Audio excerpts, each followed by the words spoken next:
जो राम को लाए हैं हम उनको लाएंगे, जो राम को लाए हैं हम इस सृष्टि के सृजनहार हैं, तीन लोकों के स्वामी हैं, जिनको युगों युगों से ये देश जिनकी आराधना करता चला आ रहा है, उनको ये लाएंगे। इनकी वो कुबुद्धि जैसे लोगों की। देखिए, ये कह देना कि मेरी ज़ुबान फिसल गई है, मैं इससे सहमत नहीं हूँ। और दूसरी बात, आप वही कहते हैं जो कॉन्शियसली या सबकॉन्शियसली आपके जहन में होता है। आपका ये कहना भगवान जगन्नाथ, मतलब आप एक उड़ीसा को एक मिनट के लिए एक तरफ रख दीजिए, इस देश की धार्मिक भावनाओं और आस्थाओं की बात कीजिए। ये सनातन परंपरा को मानने वाला देश जिसकी बहुसंख्यक आबादी मानती है, आप उनकी धार्मिक भावनाओं का गला घोटने पर उतारू हो गए ये बताने के लिए। अरे भाई, कैसे कोई एक आम इंसान, आप उसको भगवान से भी 4 हाथ ऊपर बता रहे हैं, तो ये कोई पहली बात तो है नहीं, तो इसका निश्चित तौर पर नुकसान होगा। नमस्कार, आप देख रहे हैं जेके लाइन न्यूज़ और मैं हूं विकास शर्मा। इस समय देश में 5 चरणों के चुनाव जो हैं वो हो चुके हैं। अब 25 को छठा चरण और अंतिम जो है 1 तारीख को होगा और 4 तारीख को नतीजे आएंगे। 4 तारीख को क्लियर हो जाएगा कि देश में अगला प्रधानमंत्री कौन होगा। इसी सब पर बातचीत करने के लिए मेरे साथ कांग्रेस के दिग्गज नेता और प्रवक्ता जगदीप जी हैं। इन्हीं से बातचीत करेंगे कि किस तरह देखते हैं कि 5 चरणों के चुनाव जो हैं हो चुके हैं लगभग, और स्थिति लगभग जो है अब 5 चरणों में ये स्पष्ट हो चुकी है। एक तरफ इंडिया गठबंधन जो है वो दावा कर रहा है कि इंडिया गठबंधन की सरकार आ रही है, और भाजपा वही दावा कर रही है कि इस बार एक बार फिर तीसरी बार प्रधानमंत्री नरेंद्र मोदी जो है प्रधानमंत्री बनने जा रहे हैं। जगदीप जी, किस तरह देखते हैं, लगभग 5 चरण तो हो चुके हैं, इसमें लगभग क्लियर हो चुका है कि आखिर कौन सी सरकार आ रही है। नमस्कार, आपके तमाम दर्शकों का हार्दिक अभिनंदन। देखिए विकास जी, फिल वक्त के लिए कौन जीतेगा, किसकी सरकार आएगी, इस बात को एक तरफ रखकर पहले ये बात कर लेते हैं कि इस मर्तबा का जो चुनाव है लोकसभा का, वो आज़ादी के बाद से लेकर अब तक के तमाम चुनावों से क्यों अलग है, और क्यों आज लगभग हर उस आदमी को जो थोड़ा बहुत जागरूक है, टीवी अखबार देखता है, गोदी मीडिया को छोड़कर, वो खुद को ठगा हुआ क्यों महसूस कर रहा है, और क्यों ऐसा लग रहा है कि आज इस देश में जो चुनाव हुआ है वो एक तरह से लोकतंत्र की हत्या का एक बड़ा घिनौना प्रयास जो है वो किया गया है। देखिए, आपको समझना होगा, शुरुआत हम करते हैं सूरत से, उसके बाद आप आ जाइए इंदौर, बीच में आप खजुराहो को जोड़ लीजिए, थोड़ा और पीछे चले जाइए, जो चंडीगढ़ में हुआ, जिस तरीके से लोकतंत्र के मुंह पर काली स्याही भाजपा ने मलने की कोशिश की, तो ये तमाम चीज़ें बता रही थी कि आखिर सत्ता लोलुप में मधांध होकर भाजपा और ये मोदी सरकार किस हद तक गिर सकती है। लेकिन अब उसके बाद परिस्थितियां और विकट होती जा रही हैं। अब आप देखिए, एक तरफ जब चुनाव आयोग को नियुक्त करने की बात आई तो सुप्रीम कोर्ट के फैसले को रातों रात अध्यादेश लाकर पलट दिया गया, और जब दोबारा से सुनवाई होनी थी उस मामले पर, तो एक दिन पहले अपनी मर्ज़ी के जो 3 मैं कहूँगा इन्होंने जो इलेक्शन कमिश्नर्स बिठाए यहाँ पे, एक तो पहले से थे, 2 बाद में बिठाए, गोयल साहब के नामालूम कारण के चलते जो है इस्तीफ़ा देने के बाद। अब देखिए, आप मुझसे सीधे शब्दों में पूछें तो इस देश का चुनाव आयोग मर चुका है, मैं ये कहना चाहता हूँ।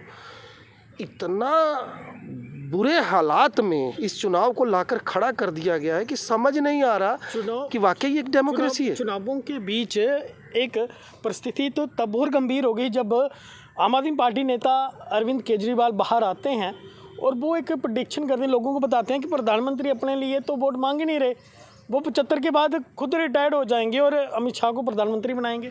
देखिए, ये तो मुझे नहीं लगता, ये बचकानी बात है। ये आपको लगता है वो प्रधानमंत्री नरेंद्र मोदी जो सत्ता हासिल करने के लिए किसी भी हद तक जा सकते हैं, ये देश देख रहा है। आप मुझे बताइए, आज तक कभी आपने देखा था किसी चुनाव में कि चुनाव के बाद जब 48 घंटे के भीतर इस देश का चुनाव आयोग आप देश के सामने जो है तमाम आंकड़े रख देता था?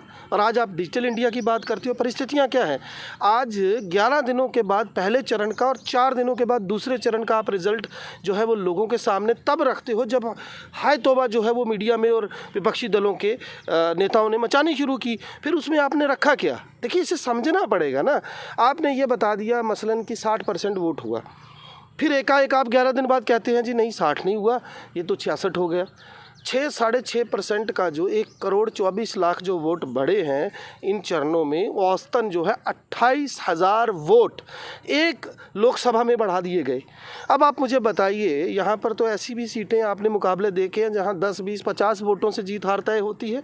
दूसरी बात, चुनाव आयोग अभी तक ये नहीं बता रहा कि वो जो 66% मतदान हुआ है वो आउट ऑफ कितने हुआ है। और एक और बात, आप देखिए, तथ्यों को समझना पड़ेगा।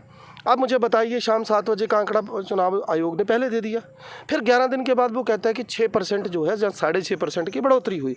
6.5% का मतलब 1,24,00,000 जो औसत बैठती है, उन लोगों ने शाम 7 बजे के बाद वोट किया। इज़ इट पॉसिबल कि इतनी बड़ी तादाद में 7 बजे के बाद साएँ जब गोधूली का समय हो जाता उसके बाद वोट हुआ? तो देखिए, ये वो सवाल है। इसीलिए एडीआर आज सुप्रीम कोर्ट में है। इसीलिए आज इस देश के दिग्गज वकील जो हैं वो सुप्रीम कोर्ट से सवाल पूछ रहे हैं। और यहाँ पर सुप्रीम कोर्ट की भी आप भूमिका देखिए। परसों तक सीजीआई हमारे डीवाई चंद्रचूड़ सिंह साहब ये कह रहे थे कि भाई अगर ज़रूरत पड़ी तो हम दिन रात इस पर सुनवाई करेंगे, लेकिन आज देखिए हालात क्या है। अब तो सुनने में ये आ रहा है कि चौथे चरण में फिर से बढ़ोतरी हुई है। और इलेक्शन कमीशन को एक पत्रकार ने जब आरटीआई डाल के पूछा कि भैया आप हमें जो है वो आंकड़ा दे दीजिए, तो जवाब देखिए क्या आता है कि हमारे पास अभी आंकड़े उपलब्ध नहीं हैं, आप तमाम अलग अलग राज्यों के जो चुनाव आयोग हैं उनसे ले लीजिए। अरे भाई, ऐसे दौर में आप ईवीएम क्यों लाए? इतने विरोध प्रदर्शन के बाद, इतना हो हल्ला मचने के बाद ईवीएम क्यों लाए? ये बताने के लिए कि हम जनता के सामने जो है वो बेहतर और जल्द परिणाम लाना चाहते हैं। आपने 7 चरणों में चुनाव जो है करवा के 2.5 से 3 महीने का वक्फा ले लिया, तब कोई बात नहीं कर रहा। अगर 4 से 6 दिन लग जाते वीवीपैट की पर्ची को गिनने में तो किसे तकलीफ़ थी? बार बार ये कहा जा रहा है कि विपक्ष जो है वो ईवीएम नहीं चाहता। ईवीएम पर मैं पहले बड़ी मर्तबा बता चुका हूँ, 20 लाख ईवीएम मशीनों का पता नहीं। जो कंपनी ईवीएम मशीनें बनाती हैं, 2 कंपनियाँ, उनमें से एक कंपनी के साथ में से 4 डायरेक्टर्स इनके, जो वीवीपैट को जिन्होंने इन्वेंट किया वो 4 प्रोफेसर वही हैं जिनको इन्होंने टेक्निकल टीम में रखा है। सोर्स कोड ये पब्लिक नहीं करते। कितनी चीज़ें इसके ऊपर हम डिस्कस करें। मैं सीधे आज क्यों, मुझे बताइए, देश की संसद की सुरक्षा एकाएक जो है दुगनी कर दी गई? क्यों उन तमाम अहम तरीन महकमों में आग लग रही है? अगर मोदी जी ने 10 साल बड़ा 18 घंटे काम किया है तो भैया दुनिया को देखने दीजिए। जब आपको दुनिया विदा करती है, ये देश विदा करता है, तो देखने दीजिए ना। लेकिन अब आग लग रही है। ये चीज़ें बता रही हैं कि आखिर इस 10 साल में किया क्या। देखिए, अब 5वां चरण होते होते 6ठे चरण की ओर बढ़ रहे हैं, लेकिन एक बयान आता है दिग्गज नेता भाजपा के, वो कहते हैं भगवान जो है, भगवान जगन्नाथ जी, वो भी मोदी वक्त थे। देखिए, आप इस पूरे घटनाक्रम को, ये एक अलग सवाल है, पर चलिए अब इस पे हम आए हैं तो समझिए। भाजपा ने मोदी जी को और उनकी छवि को भगवान से ऊपर और बेहतर बताने की हर मुमकिन कोशिश की है। पहली बात तो ये कि जितने नेता और प्रवक्ता भाजपा के हैं वो आपको ये कहते दिख रहे होंगे और दिखे, देश ने देखा कि जो राम को लाए हैं हम उनको लाएंगे। जो इस सृष्टि के सृजनहार हैं, 3 लोकों के स्वामी हैं, जिनको युगों युगों से ये देश जिनकी आराधना करता चला आ रहा है, उनको ये लाएंगे। इनकी वो कुव्वत, वो औकात है। फिर आपने देखा जिस तरीके से कंगना रनौत बोली कि ये तो भगवान विष्णु के अवतार हैं। प्रहलाद जोशी ने जब ये संगोल के सामने मोदी जी दंडवत प्रणाम कर रहे थे तो ये कहा कि देश का राजा संगोल के सामने झुका हुआ है। और तो और कर्नाटक भाजपा ने भगवान राम और मोदी जी की एक सिंबॉलिक तस्वीर डाली जिसमें मोदी जी का कद भगवान श्री रामचंद्र जी के कद से दुगना बताया गया। और जब लोगों ने विरोध किया, उनकी धार्मिक भावनाएं हमारी आहत हुई, तो फिर उसको वापस ले लिया। और रही बात संबित पात्रा जैसे लोगों की, देखिए, ये कह देना कि मेरी ज़ुबान फिसल गई है, मैं इससे सहमत नहीं हूँ। और दूसरी बात, आप वही कहते हैं जो कॉन्शियसली या सबकॉन्शियसली आपके जहन में होता है। आपका ये कहना भगवान जगन्नाथ, मतलब आप एक उड़ीसा को एक मिनट के लिए एक तरफ रख दीजिए, इस देश की धार्मिक भावना और आस्थाओं की बात कीजिए। ये सनातन परंपरा को मानने वाला देश, जिसकी बहुसंख्यक आबादी मानती है, आप उनकी धार्मिक भावनाओं का गला घोटने पर उतारू हो गए ये बताने के लिए। अरे भाई, कैसे कोई एक आम इंसान, आप उसको भगवान से भी 4 हाथ ऊपर बता रहे हैं, तो ये कोई पहली बात तो है नहीं। तो इसका निश्चित तौर पर नुकसान होगा, लेकिन समझना पड़ेगा विकास जी की परिस्थितियां बहुत गंभीर हैं। और मुझे जो आज मौजूदा हालात देखकर ये लग रहा है कि ये जो चुनाव हुआ है, इसके बाद जो नतीजे आते हैं, अगर जिस तरीके का हेरफेर ये बता रहे हैं या कर रहे हैं, या जैसा दिख रहा है, जिस तरीके से चुनाव आयोग जो है वो एक नपुंसक आयोग की तरह काम कर रहा है। मोदी जी ने इतनी शर्मनाक बयान दिया, इतना जहरीला बयान दिया मुस्लिम्स के प्रति, कभी भैंस पर आ गए, कभी मंगलसूत्र पर आ गए, कभी ये कहा कि उन्हें इस देश पर शर्म आती है, और कभी तो ये कहते आए सामने की जो जिलों की राजधानी है, कितना कुछ बोला। लेकिन देखिए चुनाव आयोग ने क्या किया, उनको सम्मान करने की बजाय जेपी नड्डा साहब को किया, और बैलेंस बनाने के लिए खड़गे साहब को भी भेज दिया। तो ये बता रहा है कि ये टीएन शेषन जैसे चुनाव आयोग की मौजूदगी नहीं है इस देश में। ये वो चुनाव आयोग हैं जो पूरी तरह से नपुंसक होकर इस देश की लोकतांत्रिक व्यवस्था की हत्या करने पर उतारे। चलिए जगदीप जी, आखिर में जाते जाते क्या किस तरह की उम्मीद है कांग्रेस की, और क्या देखते हैं?